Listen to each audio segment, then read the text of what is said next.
కాకినాడ జిల్లా పెద్దాపురం నియోజకవర్గంలో bank recovery వేధింపులు ఓ కుటుంబాన్ని విషాదంలోకి నెట్టాయి. సామర్లకోటకు చెందిన Umamaheswararao 5 star private bank recovery ఒత్తిడిని తాళలేక ఆత్మహత్య చేసుకున్నాడు. 8 నెలల క్రితం బ్యాంకు నుంచి 8 లక్షల రూపాయల రుణం తీసుకున్న ఉమామహేశ్వరరావు ఆర్థిక ఇబ్బందులతో ఇటీవల కిస్తీలు చెల్లించలేకపోయాడు. దీంతో బ్యాంకు రికవరీ ఏజెంట్లు ఇంటికి వచ్చి మొత్తం రుణం చెల్లించాలని ఒత్తిడి చేసినట్లు కుటుంబ సభ్యులు ఆరోపిస్తున్నారు.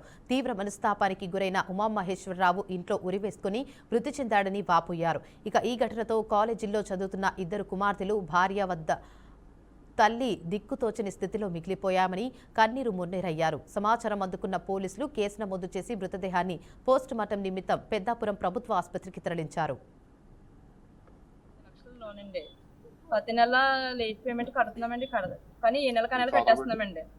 ముందు నెల ఈ నెల కట్టలేదనేసి వాళ్ళు బాగా ప్రెజర్ పెట్టేస్తున్నారండి. చాలా లేసేస్తున్నారు ఇంట్లో ఆడవాళ్ళు పిల్లల్ని బయటికి లాగి మా ఆయన గారిని చాలా వేసేస్తున్నారండి. నేను వెళ్ళి బతుకులాడుకుంటే వదులుతున్నారండి. మళ్ళీ నిన్న సాయంత్రం ముందు నెలలో అలాగండి ప్రామిసరీ మీద సంతకాలు పెట్టించుకొని లోన్ ఆలే కట్టారండి. కట్టి పార్టీని తీసుకొస్తాము, సేల్ చేసేసుకోండి, క్లియర్ అయిపోతుంది అన్నారండి. 24 లక్షలకి అయిపోతుంది అంటే సరే అండి అనేసి ఒప్పుకున్నానండి. ఒప్పుకున్నాక పార్టీని తీసుకొచ్చాక అడ్వాన్స్ తీసుకొని క్లియర్ చేసుకోవచ్చు అని చెప్పామండి.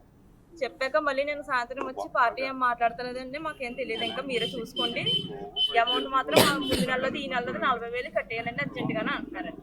మా దగ్గర ఏమో ₹1 కూడా లేదండి కట్టడానికి. మళ్ళీ నేను సాయంత్రం తాళం వేస్తారండి. మళ్ళీ పొద్దుటే వచ్చేస్తాం. మా ఆడపడుచు కట్ట మాట్లాడితే నిన్న సాయంత్రం తాళాలు తీసి వెళ్ళారండి. మళ్ళీ ఏమో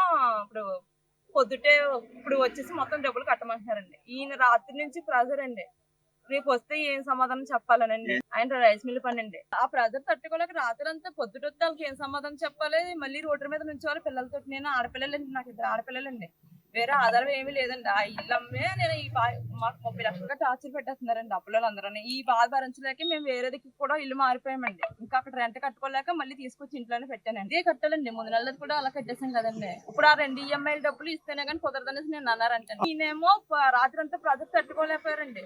పొద్దుటే అమౌంట్ చూడాలంటే ఇప్పుడు అవ్వదు కదండి, మళ్ళీ అలా మెసేస్తారు అనేసి పొద్దుటే ఉరేసేసుకున్నారు. ఈరోజు మార్నింగ్ కర్ణం ఉమామహేశ్వర గారు మార్నింగ్ సుమారు 8 గంటలకి హ్యాంగింగ్ చేసుకుని వాళ్ళ ఇంటి దగ్గరే చనిపోవడం జరిగింది. దాని మీద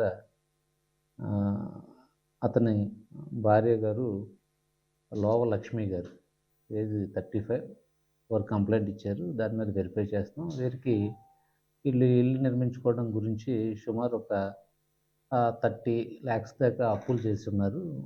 ఇది 5 స్టార్ బ్యాంక్లో ఒక 8 lakhs తీసుకున్నారు 9 months క్రితం. దాని మీద కూడా ఈఎంఐలు రెగ్యులర్గా కట్టలేకపోవడం, బ్యాంక్ అథారిటీస్ ఇంటికి వెళ్ళి 2-3 సార్లు అడగడం జరిగిందని, ఫోన్లో అడిగారని చెప్తున్నారు. అదేవిధంగా రిమైనింగ్ వేరే పర్సన్స్ దగ్గర సుమారు ఒక 25 lakhs అప్పు తీసుకున్నట్టు, వాళ్ళు కూడా కోర్టులో వేసుకున్నారని చెప్పేసి 1-2 సార్లు నోటీస్ ఇచ్చినట్టు చెప్తున్నారు.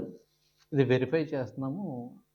ఇది బ్యాంక్ వాళ్ళకి కూడా లాస్ట్ 2 months నుండి ఈఎంఐ కట్టలేదని, ఇది December 9th ఒక ఈఎంఐ కట్టాలి, అప్పుడు కట్టక వీళ్ళ రిక్వెస్ట్ మీద, లోవలక్ష్మి గారి రిక్వెస్ట్ మీద ఆపినట్లు, మళ్ళీ ఈ January 9th 2 ఈఎంఐలు కట్టాల్సి వచ్చింది. అది ఒక్కొక్క ఈఎంఐ 19,000 అలా. ఈరోజు